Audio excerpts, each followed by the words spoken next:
salamat ko sa Ginoo sa iyang himo na itong Friday night na may pastors overnight prayer dito sa Bungkong. Tukad sa among paghimuan ng overnight prayer ng mga pastors, kadto ang pinakadaghan. Na they absent duha, si Pastor Rocky o si Pastor Bimbaba. Pastor Rocky kaya sikap ng payahan sa ilog. Siya mong treasurer, si Pastor Rocky. So salamat sa Ginoo kay mga to ang tuyo na 100% unta na yung sa imong mga pagbati. Padayag mo sa isang pastor na imong siluan, padayag nimo imong manana, ilubong sa kanimo. O mag-usap ta sa ining baton. Salamat sa Ginoo. Nabuntagan gid mi. Alas 5 medyo mi nang man. So good alas 6 gabi naman alas 5. Alas 6 balik flat bilbao ko. Abot dua ato. Isa-isa mo so salamat sa Ginoo. Alam ko sa Ginoo sa iyang dayon nga pag-bless sa atong tanan. Dalay do ng Dios sa iyang sa kay manindog ta og bilhin natin sa mga Biblia sa Luke chapter 11 verses 1 to 2. Lucas 11:1 sa 2. Ngayon sa nagampo si Jesus dito sa usa ka dapit. Sa pag-undang niya, usa sa iyahang tinun-an ingon kaniya. Ginoo tudloi kami sa pag-ampo. Ingon nga sinuwa nagtudlo-usab sa iyahang mga tinun-an. Ug siya mingon kanina, sa inyong pag-ampo, ingnon ninyo, amahan, unta, balaanon ang imong ngalan, panhiya ang imong dinarihan. Ang yun ako si Sister Carmen sa pag-ampo.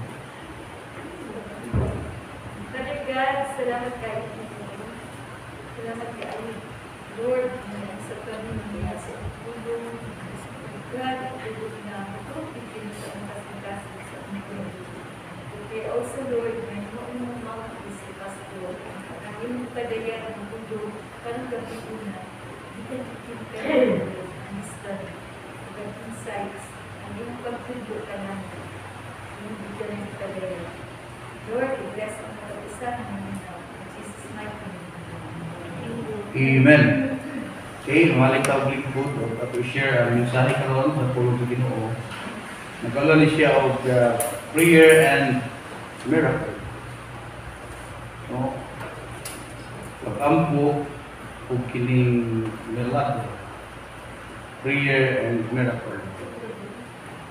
Ang mga milagro attracts people.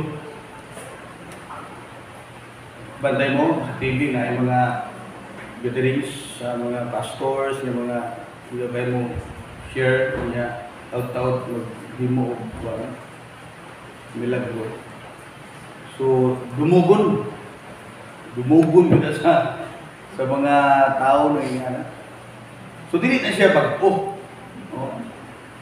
Dili na siya bago. So, ora kung si Jesus, siya usa ka kuan na siya. Miracle maker, no, si Jesus. Agi na dumog siya nang mga tao magsilip bantay ba ako si Jesus magto. Ano si magto? Ladri ang bukid kay ibn na to, pit kana kay ang problema na ron mo si may bilag na ko si Jesus nga to pagkaon. So, miracle attracts people. Problema tanawon, si Jesus wala magtudlo sa mga disipulo maghimo og miracle. Ang iya gitudlo kung saan pagampo. So makita nimo what is gyud si prioridad today. Yung mga tao nga nang magdiman mo gyud og milagro. So sila mga big event ba? Yung kakaiba nga dating niya pagkuan sinalay na magbanabanan ano ni tinuod. Nagala. Yung sa day shocking truth no. Sa mga nagadiman og milagro giingnan ni Jesus wicked generation. Apil na itong mga kasunod-sunod sa iya nga pinatokali po. Pitling dagana, no? So, in Matthew chapter 12, verse 39, nagadiman o milagro, ilhanan ang mga skriba, resyu. Iba na itong mga tao na ito. Hindi na sila ni Jesus, you wicked generation. Matthew 12:39.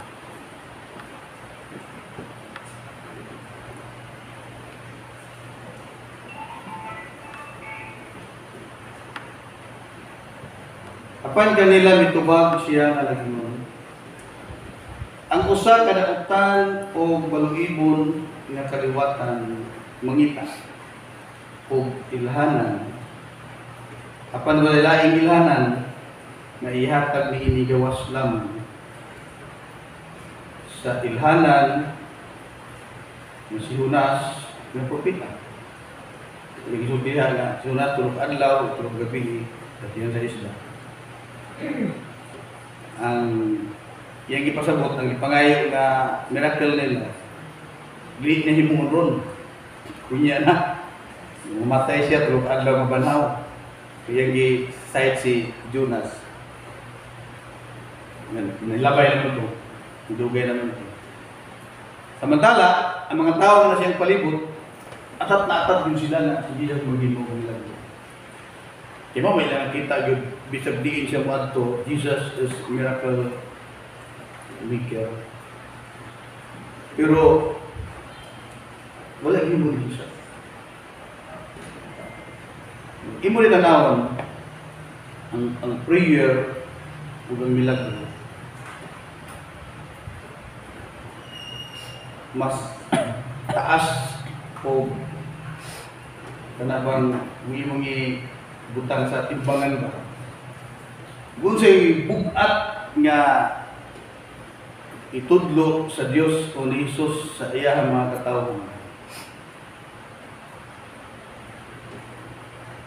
dili mao itong magahimo o milagro, kung dili ka itong mag-pray. Sample,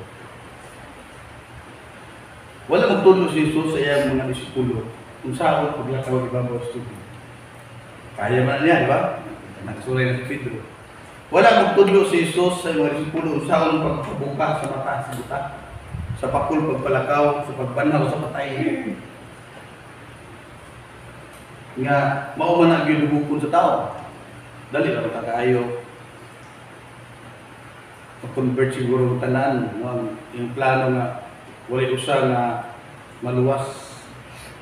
Walay usa nga malaglag, tanan, maluwas. Pero kung dili na maiiyahag yung prioridad, bukat sa iya, nga mag-pray ka mo sa inyong mamahan. Ingon ini nga prayer, sumutong itong ibasa gawin na. Tingnan ang rason na na. Si Satanas, kanti ko po rin mag-ibig. Makuan ba ka niya ang matawa ba na? Maduplicate, kung saan siya? Masundo. O mo din ang magbasa nato sa Biblia. Nag-ayaw may Ginoo kung mga maskiton. Among gihimo ko ng imong mga paghimo ng milagro. In your name, among gihimo na. Yung ang ginawa ko kaila sa inyo. Kay, makaya ko dahil. Isipan. Kabantay mo. Katong nagihimo si Moses o ipagbudak niya ang sungkod na imong bitin. Budak niya imong bitin. Nakitawa, kaya para ko ng iyahan. Magisiyan. Nito ka buok po sungkod di bundak po. Ngayon mong bitin. Kaso lang, hindi kayo dito po man. Oo, dito po. So, meaning, masundog ba, no? masundog mo na nga, it is a danger kung mag-demand ang tao kung ka ng milagro bago siya magtuo. Maghimuon niya ba nga basihan sa iya pagtuo ang milagro, even though Jesus is a miracle to unmaker. Kuyaw na, nga naman, si Jesus mismo, gina niya, you wicked generation. Mangitabin mo mga milagro, mangitabin mo ilhanan. Nakihatag sa inyo, ako man na, si Jonah. Kung paano ganun bigyan na tuig ito. O yan ang sumpayan niya, anak sa tao, yung anak ang mahitabo. 3 days and 3 nights sa yuta. So meaning, kining prayer, mas itagaag kabukaton sa atong Ginoo kaysa mga signs and wonder. Actually, miracles will follow sa mga prayerful na mga tao. Ibalik tayo mo ng tao sa iba, ibalik tayo mo, unaw ang ginagawa, hindi tagaag kabukaton ng pag-ampo. Kaya ang pag-ampo, ikipilosip ka sa miracle maker. No, na ang iyahang buwan, iyanap na sa imo, bantay ta, sa diya nga, okay na yun ang relasyon ni Pedro kay Jesus. Pati anino ni Ipan, makaayo na. Kabantay mo ito? Pati yan anino, makaayo na. Ang mga masakit ito, nagpadaplin, kay iyawat na lang daw, malabyan sa anino ni Pedro. Sa okay na kayo ang relasyon ni Pablo, grabe, pati paano ni Pablo makaayo na. Ang paniwanan ay kasi nga. So meaning, kung maaring sila siya maayo, mauna ang pagkape ng buo, miracles will follow. Di baliktaron. Kung baliktaron din mo, pwede tayo ni Jesus. You, wicked generation. Ngitag mga ilhanan, ngitag mga ilhanan. Okay, so na ay tulog ka mga exemplary, mga karakter sa Biblia na kung kumatuod, usa ka-importante ang prayer kaysa milagro. Usa ni ka, usa ni ka, gitagaan o kabukaton yun nila kaysa mga milagro. Like Paul, no? Number 1 is Paul. Si Pablo, nato mga kadudwaan yun, usa ang gahom, ang gihatag sa Ginoo sa iya, yun sa niya pagtrabaho ang misyon, yun sa niya pagtrabaho ang ministry sa Ginoo, niya mas taas pa siya o naabot sa tanan, no, sa tanan yun nga mga ay consider man niya nga apostolis siya. Dahil nagdebate ana, why Paul, ang siya nga apostolis, nang i-consider niya nga apostolis, doon sila, ang kabantay mo na, doon sila. Kaya nga daw si Paul, nag-angkon nga siya, apostolis, kalibog. Kandagay na mga sinod dyan na nag-debate nga, i-consider nila ng apostolis, doon sila. Kumingon si Pablo nga siya apostolis, ika-13 na. Ika-13 na ba? No? Pero ang meaning sa apostolis, ipadala, no? Pinadala. Sa kung kumingon manggit nga, Lucy. Sabi mga pagtuon ko, nakapuli siya rin yun. Tama yung mga naban, gawakong ko rin yung Bible. Na mga pagtuon nga, isa kaya ito puri ni Judas? Si Matias. Yun sa to. Gidron by love. Both nun, it is the will of the 11 apostles, nga mahin mong apostolis, si Matias. While daw si Pablo, will of God. Ipadayag sa Diyos nga siya apostolis. Ato na na. Mara pag-abot dito sa final na sa langit. Eh di ba naayang mga pangalan? Lucy ka. Abot to dito. Kita yung gidawat sa Ginoo nga apostolis. Ako rin, ako na si Pablo nga, ay ang apostol sa iya, mga sinulat nila. Kung tanawin mo, si Pablo, ang iyang practices sa kinabuhi niya, prayer. Prayer. Ang pinakabulog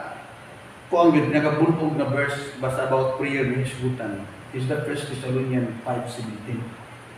Kinsay gasultian si Pablo. Siya gasultian na pray without ceasing. Ibalik-balik niya na dili pareha nga word pero maura nga meaning. Pray always, pray all times. Pag yung anak ng mga kamba, ay gana ng pagkasulti. 1 Thessalonians 5:17 in Ephesians chapter 6 verse 18 to 20. Kung imo nang basahon siya ngay tabang diyan ay ampo. Nag-ampo kamusta ng panahon ug iampo kami nung nag-share para na kami kay isog nga ipalapnag ang maayong balita. So it is Paul's practice sa iyang kinabuhi. Before siya mo sugod, before siya mo adto sa usa ka lugar, yan ang giligo sa pagampo. Yung imong tanawon ng iyahang mga sinulat. Pero sa galing, question ko nga, Lord, sa una ba, mura mga friend yun sa imong mga apostolis nga pag-aali mo, damo ko. Damo, di na kayo may mo ng damo ko ba? Delikado na kayo. Kung na bingon si Pablo nga, di tapat ko nito kay gilidan ko rin sa Espiritu ni Jesus. Kung yun sa mga ihabang pagkila. Hindi inganin mo siya nga, gilidan mo siya ang Espiritu, ingon mo si Pablo. Ano tapat ko nito kay na inangamay sa masidod niya. Mga kahibulungan sa Biblia na makita nimo ang giya sa Holy Spirit nga tuwa dito. Dili ani nga lugar, dili ko pagbalik sa Asia at dito sa Europa. Kaya na daw ang mga sitwasyon. How? Ang maka-explain ana is miracle of prayer. Yun sa siya pag-inform sa Ginoo nga ayaw niya gwali. Dari banda sa Asya, ayaw niya gwali. At ito ka dito. It is a miracle of prayer. Ang mga mga papadayan. Diba, si Pablo sa ka modelo sa ato mga yanong mga magtutuo. Muhagit sa atong kumusta ko na ito atong prayer life na. Kaya para na kung nakasalalay ang atong gahom, atong kadasig, atong kalipay, ito pa, tanan niya require sa Ginoo masumada ba diya sa atong prayer life. Pagkulit, tanaw niyo mo ng kanang armor of God, armadura sa Diyos. Pwede na siya masulod sa usa ka sudlanan your prayer life. Kumusta? Nanak ko po, nanak ang Apostol Pablo. Siya ang una nga pagana ko sa bugaton niya aming gamit sa Ginoo ng tawanan. Limang 3 book libro sa New Testament. Mga epistles ba sa New Testament. Niya, kung imong bitaw ba, yan, nagian daw mga pag-antos, at yung mga pag-antos na inihap ng mga latos, lang nalilip ko na ako na yung mga taga. Karabunan na niglang katala madala ang mundo na ipon, ginihap niya na. So it is a prayer nga naka-survive siya na yung ginapromog yun niya na mag-ampo ta sa walay pagpunin. Okay, muna ang usa ka karakter na makita sa iyang kinabuhi. Prayer, iyang i-prioridad, then miracles follow. Wala mabaliktad, ano? Unawan ng miracle. Ikaduha, ini mga apostoles. Yung mga apostoles, in Acts chapter 1, verse 14, nagtigom sila, that nga verse na yun diha, nagtigom kanunay aron sa pagampo. Acts chapter 1, verse 14. So meaning, it is a habit na dahil nila na. No? Before nga ibuto tong problema nila, kaya nga panahon, si Jesus ara ginantang sa krus, niya nabanhaw, then ginahanting pa sila sa mga kuwan. So ningon nga verse, kani nga verse usa ka ilhanan nga ang prayer habit nila sa ilang church. May nakatag sa ilaw gahum, sabi sa mga pagsulay ng abot sa iglesia. Habit nila ang pagampo. Kaya nag-ingon nga verse, nagtigom kanunay aron sa pagampo. So, mahibawa na rin mo, picture out din mo, kung sa di ay ng habit mo sa iglesia o sa ilang practice na naghihimo. Sumubok kaya na siya nga verse, ng pagkasulti, nga naghatag o dako kayong kamatuuran, nangingon diha nga nagtigom aron sa pagampo. It is their habit. Kita imong epektuan na kung giusa sa Dios ng na iglesia, bagong mana gianak no, bagong gianak iglesia kanang panahon. Unsa ang gihimo nga gahom niini nga iglesia ng habit is prayer. So, nahitabo itong Pentecostes. Kung nahitabo sa Pentecostes, ang gawali si Pedro. Ang mga tao na nasa palibot, nagingon na nga, nangahubog na sila.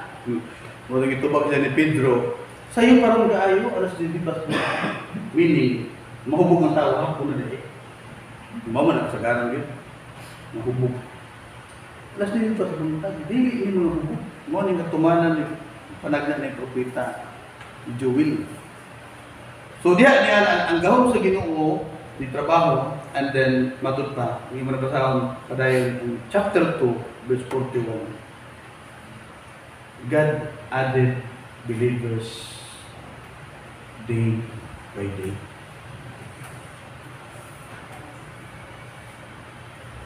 Napay usa kay gayon nga 3,000 ka po di bautismohan nila sa isa ka adlaw. Subot ingnon, hindi yung prayer. Murabag, nabitaw mo, hingin ka na, Lord, asa ka ng trabaho, kayo matupo. Lord, asa padulong ang wind of the Holy Spirit. Kaya ni ako, pauban ako. Mao ni gihimo sa wala sa daily church. Buta na usa ka kwan ba, usa ka kanang sakyanan nga dilayag tawagan ang sailboat no nang wala siya makina nga sa machine na siya layag. And then ang Holy Spirit is wind. Siya ang hangin. Karon, kung dili mag-pray ang iglesia, magtrabaho ang iglesia, susunod niya ang hangin. Susunod niya ang hangin. Pag susunod galing niya ang hangin, resultaan, mag-away-away ang mga membro sa iglesia. Nga naman, naugtas ang bumuksay. Naugtas ang bumuksay. Sinang tinutluay, trabaho ay trabaho, sige. Ang tinuod ay niya na, yung pa sa usa ka theologian, nga nag-away ang iglesia. Kaya ihay sila buksay sumusong sa hangin. Sumusong sa hangin. Ang isa patulong dito sa north, ang isa patulong sa south. Yung resulta na, lalis, no? Mag-away. Pero kung nada yung unison and prayer, niya, ang Holy Spirit mo, trabaho sa kasing-kasing sa matag-usa. Igon ng dieta mo timon. Kapantay mo ang mga barokto nga iisa ang layag. Kanya, Magtimo na lang dahil ka. Magtimo, shhh! After kayo dagat, dahil kayo kapatan. This time, ano yung bigay mo sa mga apostolos?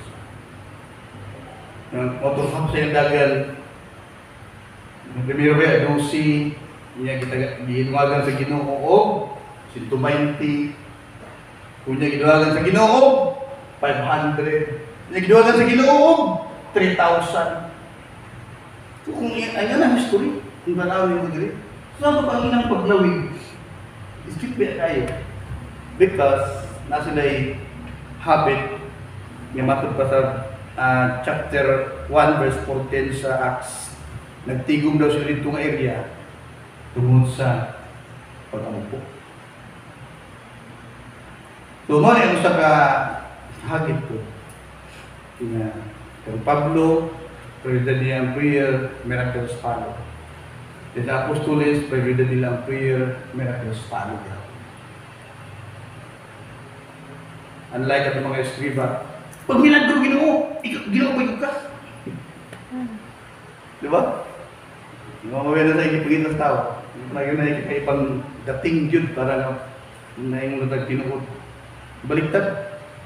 Ang kay Jesus is pray, ay ang itudlo. Then, miracles follow. Number 3. Amo na yung perfect model na gid si Jesus din. Jesus.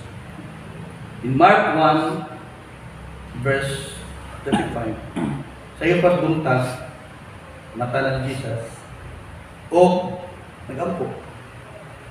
So, dagay mga hitabo nga pangitaon ng Jesus. So, meaning, habit niya. It is Christ's habit. Kaya sa'yo pa kayo buntan, na theologian nga nag-estimate ani, iyahang dili devotional time. Taas, yung sige basihan niya, ingon siya nga 4 hours daw. 4 hours ba niya, ikwita-kwita, every morning, 4 hours of prayer in Jesus. Ang mga minsan ako naglibog yung sa asas niya nagbugbas niya, basta sa iyang pagkuhan, hindi mo na lang ko nga, bahala din 4 hours o 3 hours, basta nga nagpagabana naman na, 4 hours. So karon, ang resulta ng 4 hours niya ng prayer daily, kung doon mo na niya mga maskiton, panayon, mga buta, mga bakul, patay ka rin, buhi na. That's the result, kung hindi mo talaang ba, ang pagkayuman ni Jesus, the resulta na sa iyang 4 hours prayer every day. Wow. Kita daw, magprita, una ng 30 minutes, yung mag-expect na rin kami lang po. Iharap ba ang dating sa tao? No? Pag-pick up, grabe sa magkamampo, grabe magkamampo, 10 minutos man. Kasi mo magkamampo, 10 minutos. Pawai na ito siya, timaan na ito siya. Ayan ito, pag may tugayan mo po. Giris na, nagtulang ng dahil mo po. Mga apostolis, palakaw ni Jesus, lakaw. Nagkaroon naman ito'y nagkinahanglan ko. Kuan, gahong na yun, yung anak. Yung wala na maayo. Yung ato kay Jesus, nag-ayon ni Jesus. Yung mga disipulo, Lord, huwag man makaayo. Siyempre, ang tuto ni Jesus is this prayer. This prayer. Mostly, iyan ang tanong. Ang tanong ito akong prayer life na ito. Yung mga 4 hours. Kaya nakutos oras. Kailan na 4 hours. Tungkol kaya principles diri, gusto kang epektibo, it depends on how much time we spend in prayer. Mao ang ipakita ni Jesus sa iyang kinabuhi.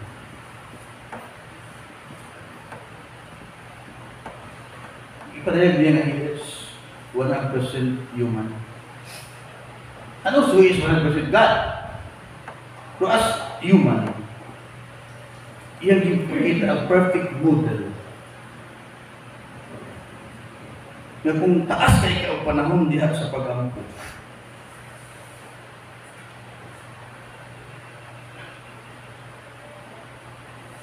daghang kay bulong ang imo sa Ginoo sa imong kinabuhi. Modern ang mga tao ang itawag ng mga prayer post servant of God. Daghanay nga mga gihimo sa Dios sa ilang kinabuhi. Ikaw mismo matingala ka. Pero sila dili nila i-credit ilang kaugaling mo. Minun silang hinimo sa Ginoo. Ang Ginoo mo yung nagahimo. Gawas mo si Jesus na siya 4 hours prayer sa kadlaw. Na po'y mabasa sa Biblia na full night nagampo siya. Nasa Matthew chapter 14 verse 26. Matthew 14, 23. Nag-pray siya full night. So, dihimplo na, no? Ipakita niya sa ako. No, namin mga extraordinaryo ka ng 40 days. Extraordinaryo man, yung bulan ni Moses. Pero dili ang atong tanaw na ito nga. Mas gitagaan ni Jesus kung bugat nga pagtudlo ang pagpampo inay sa milagro. So kaya kung magmainang puon ka, tuman nato ang ingon ni Jesus na you can do nothing without me. Kaya kung dili kaya may nang puon niya, musugod ka sa ministry o sa mission, trabaho nimo ang buluhaton sa Ginoo sa imong kaugaling puso. Unya, kung maging epektibo na, meaning, may kung hambugiro. Unya kung hambugiro, ihagbong man sa Ginoo. O manineta mo sa tanas. So, pabilin ta, nga may nampuon, i-apply natin yung ingon ni Jesus na, you can do nothing without me. So, mga exono na kung taong giningang mensahe, kung hindi ko nagdungan ka lang, magkausap sa atong panglalong tao sa kinabuhi. Gusto niyo bukat sa inyo? Milagro o pagkakas? Si Jesus nagtudlo, natagaan ka bukaton ang pag-ampo. Kung may mong habit na ito, gusto rin masundugo na kang Jesus 4 hours a day. Ang iyong prayer, nakunatay mga trabaho. Yun na siguro mga 30 minutes o 1 hour a day. O kaya mo tight ta no, sa atong time. Pili tight na ito in 24 hours. Natay 2 hours and mutay na sa itong kwarta. Mutay po sa mutay.